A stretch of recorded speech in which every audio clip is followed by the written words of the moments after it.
Hakadosh Boker Or Masechet Sotah Daf Amud Aleph 34a1. Lamed Vekevan shenitbelu ragle kohanim b'mayim.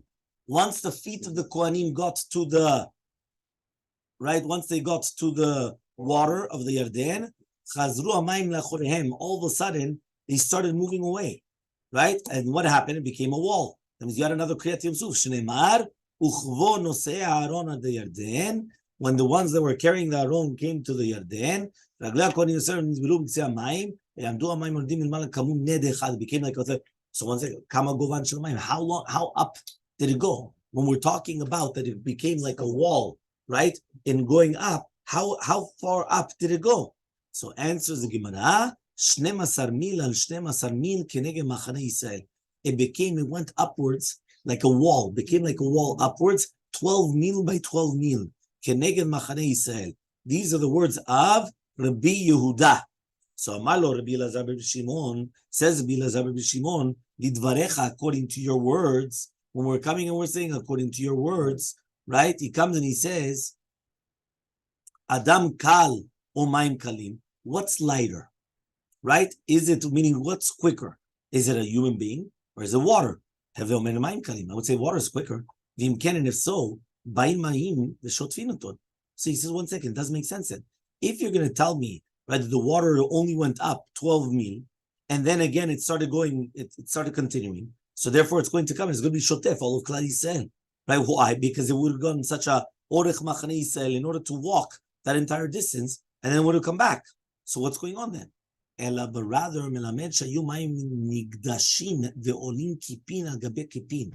They went and they started going like one on top of the other, right? Which means it's like something like kafuf, right? They started like folding and going up, like in folds, going up, yoter mi-300 mil, more than 300 mil, ad shera'u, right, until they saw kol malchei mizrach u'ma'arav, all the malchei, right, mizrach and ma'arav, shneimar b'sezer pasuk, vayich yishmua kol malchei ha'emori asher b'Yarden yama, v'chol malchei ha'kanani asher al-yam et asher hovish Hashem et mei ha'Yarden mibnei Yisrael ad ovram. So you see from here that what are we trying to say? We're trying to say that when it says when all the Malchei Amori came and they heard, right? That's what it's saying here. Kishua kol Malchei Amori asher be'er Yarden, which are v'chol Malchei Hakanani asher layam. They heard that Ovish Hashem be'er Yarden, that he went and he dried it up because of an Yisrael that they should pass by. Our hearts were melted. They weren't able. Imagine right now you're going to come. And you have an enemy that's coming towards you. And all of a sudden, the enemy, they're going, and they just walk through the river. They would just like walk through the sea, right? You're gonna, what's going on over here? These guys just like, nothing happened. Just walk through it. It's going to have a huge effect, obviously. So therefore, that's what we're having right over here. So to Rechava Zona told the shluchim of Yoshua. Who were the shluchim of Yoshua? Right? The Menaglim. Who were the two Menaglim? Kalev and Pinchas. Yeah, Pinchas and Kalev. Pinchas and Kalev, that they came and they were the two Menaglim that came to Rechava Zona. Ki shamanu et asher hovish et Hashem et mei Yamsuf. That's what she actually told him. She told him, we heard, right, that Hashem was hovish et mei Yamsuf. So we heard it. There's nothing else what to do. So therefore they already knew. Okay. There's the Gemara. Amar lahem Yoshua. They are still in the Jordan and Yoshua says, De'u al ma atem ovrim et Yarden. You guys know why you're passing the Jordan River? You guys know why you just had a Kriyat Yamsuf? In order that you should be, right? You should be Yoresh, right? The land. If you're going to do so, mutav, if so, good. If you guys are not going to come and you're not going to go and take this land and inherit it in order that you guys should have the Eretz Yisrael, the waters will just swipe you out. Yeah, the waters will just. What my otechem? Did you realize it says otechem? It doesn't say etchem. Otechem. He says oti ve'etchem. It's like together. So it's otechem. It's like oti ve'etchem. Okay. So he's scared for himself. Well, he's scared for himself. He's telling them that if you guys are not going to accept it, so then you're right. It's going to kill all of us, and me included. Odam be'Yarden, and he says they were still in the Jordan. Amar lehem Yoshua, says Yoshua, right? He says Harimu lachem ish even echat shekul nisvar shiftei Yisrael. Each one is going to take an even echat, just like the amount of shiftei Yisrael. Leman tiyeh zot od ki b'kiluchem ki shelu menechem achal lemor. Everyone's going to ask, what are these stones? Siman lebanim shavru avot et hayarden b'derech nisrael. They're going to say, you know what? We have these stones. These stones is a siman that we passed the Jordan River with a nes. Mamash, like a miracle. You know, this is mamash. This was like the second time, right? This was the second time. It was a siman. This was a siman. This is the second time that we have the Kriyat Yam Suf, but it wasn't Yam Suf, it was Kriyat Yarden. So we had Kriyat Yam Suf to Moshe Rabbeinu Bnei Yisrael, and then right afterwards you had Kriyat Yarden to Yoshua and all of Bnei Yisrael. Kriyat Yam Suf. From by Yarden, they're still in the Jordan River. Amar lehem Yoshua. Yoshua says, "S'u lachem mizeh mitoch Yarden mimatzav raglei hakohanim." You're going to take from the stones, right? And bring them over. And you're going to put them in the malon where you're going to sleep tonight, in the inn where you're going to sleep tonight. So these are the ones that that they actually in Machmat they actually went to sleep in that night.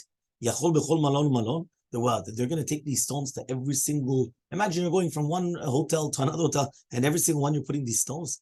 That they only had the first night they had to take these stones, but then they were going to leave them there.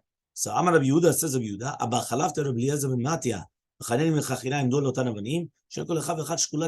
you know that each one was measured like 40 se'ah.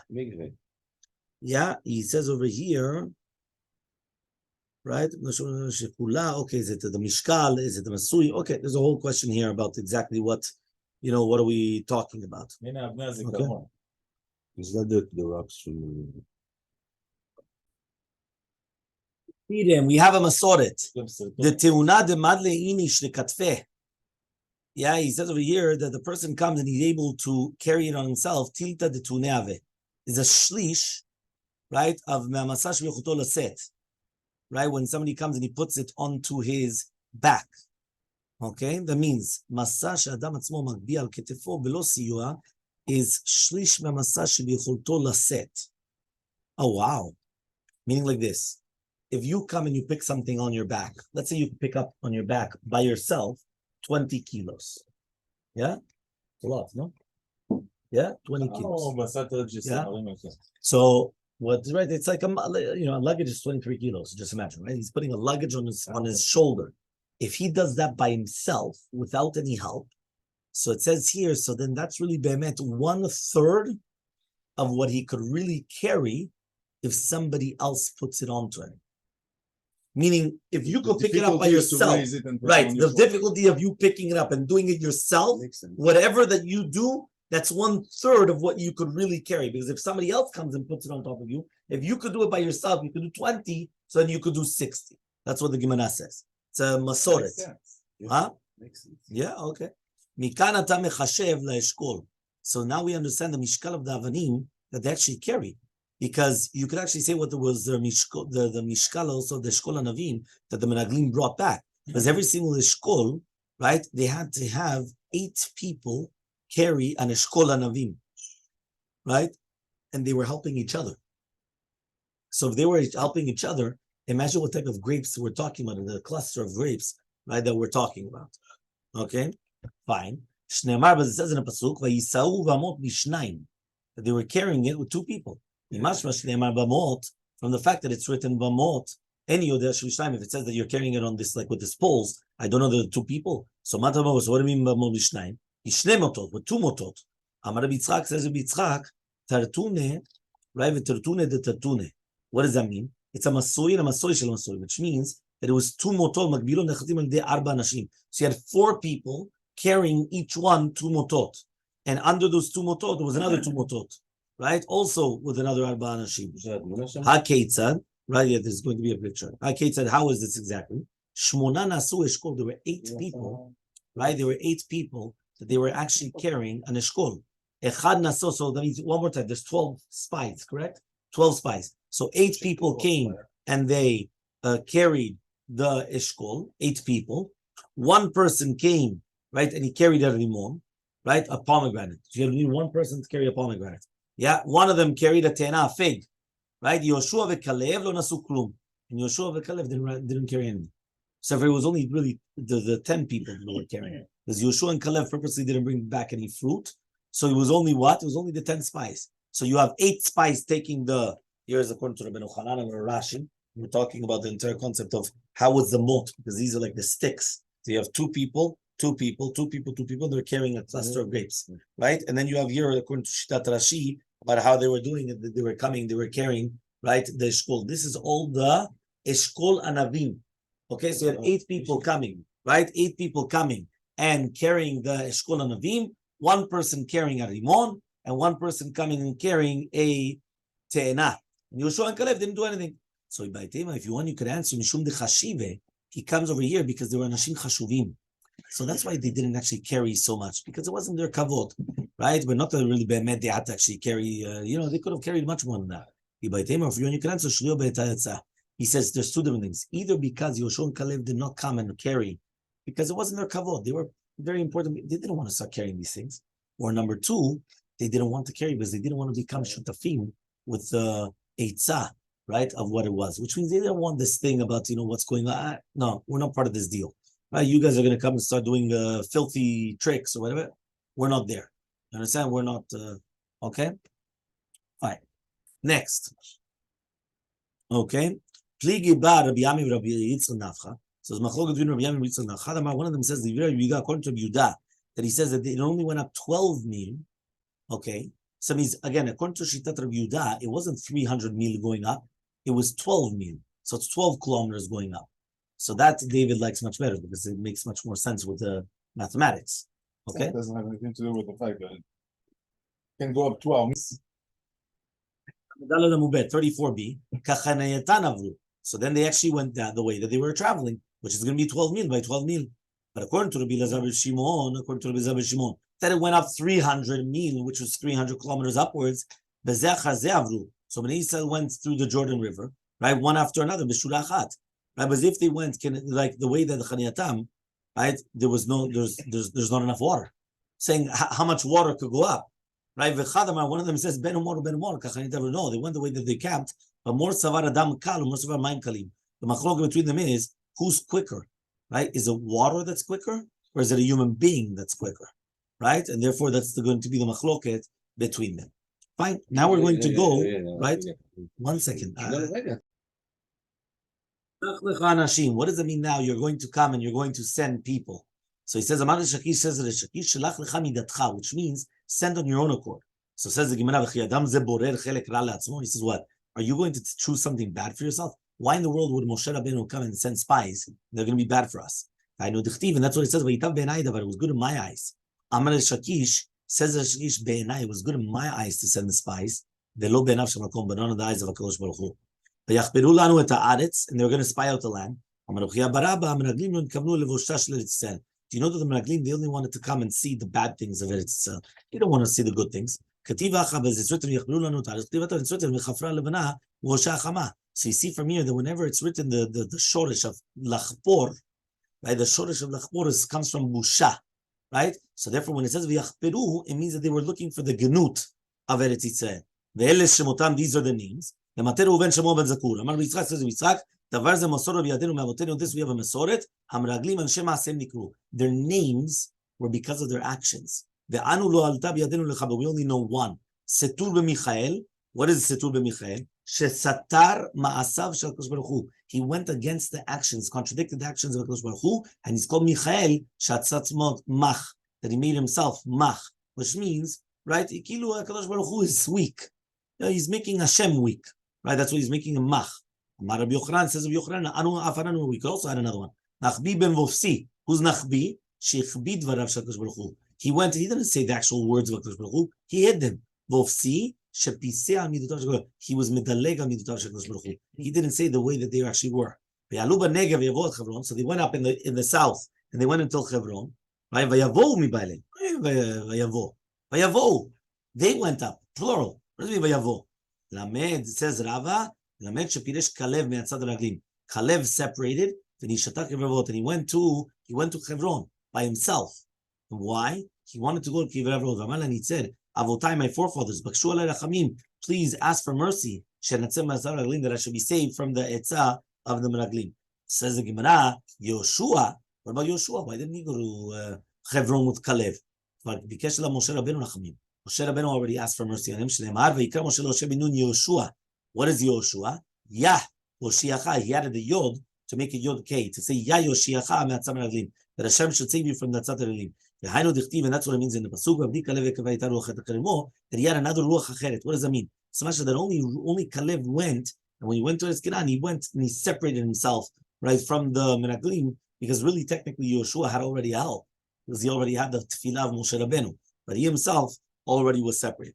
And over there they had these different giants of Achiman, Sheshai, Talmai. Achiman, Miyuman shebe'echav. Right? That's what Miyuman is like from Yamin.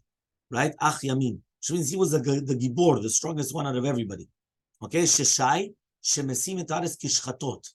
He comes and he makes the land like shach, like borot, like mamash, like nothing.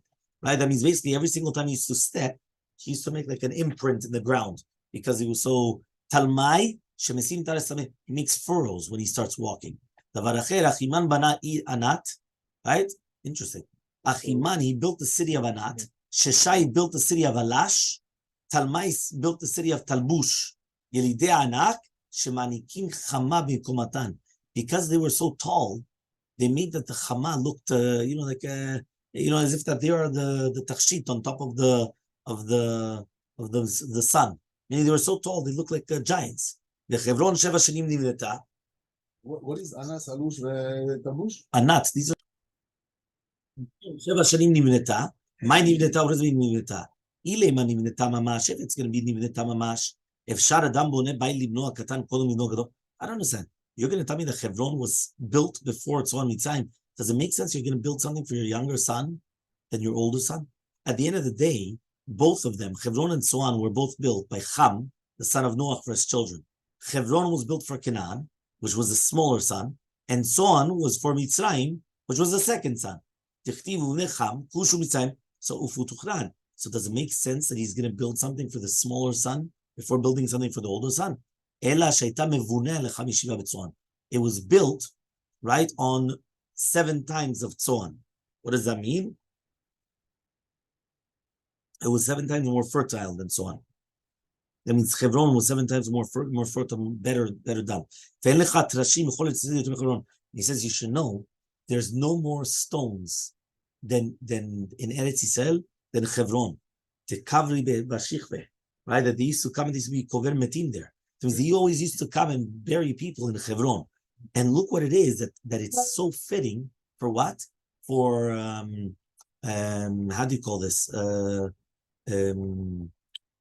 If you're going to tell me that in Hebron it's much more fertile than Mitzrayim, and Hebron is nothing, because think about it, the Hebron, that's where they used to bury people, right? There was places of stone. There's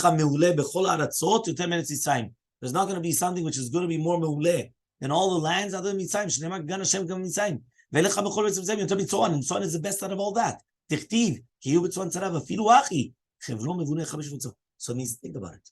Meaning, when you're talking about a fertile land, Mitzrayim is like the top. What is the top of Egypt? Tzon.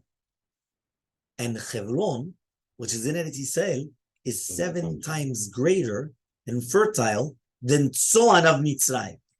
It's powerful. You understand? We're talking about of the different things. Okay? So he says, right, the Hebron Trashim Have. So ask the Gemara, what? Hebron is really behemet, full of stones. Look, it was at the end of 40 years. I'm going to go and I'm going to go to Hebron. He